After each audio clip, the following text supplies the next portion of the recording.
Viral content creator thoughts of Billal বই লিখেছেন হৃদয় ভাঙার গর্জন।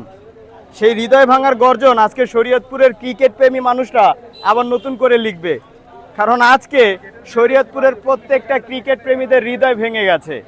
সেই শরীয়তপুর থেকে গাজীপুর লম্বা একটা জার্নি করে এখানে আসা হয়েছিল আজকের এই ট্যাপ বল বিপিএলে ঢাকার সাথে শরীয়তপুরে যেই ম্যাচটি আছে সেই ম্যাচটি উপভোগ করার জন্য।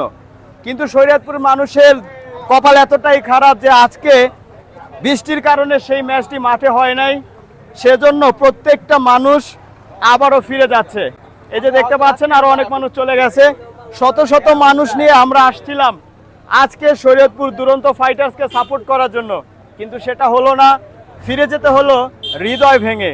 সেজন্য বললাম ওই ভাইরাল থটস অফ বিল্লালের বইটা শরীয়তপুরের মানুষ আবারও নতুন করে লিখবে।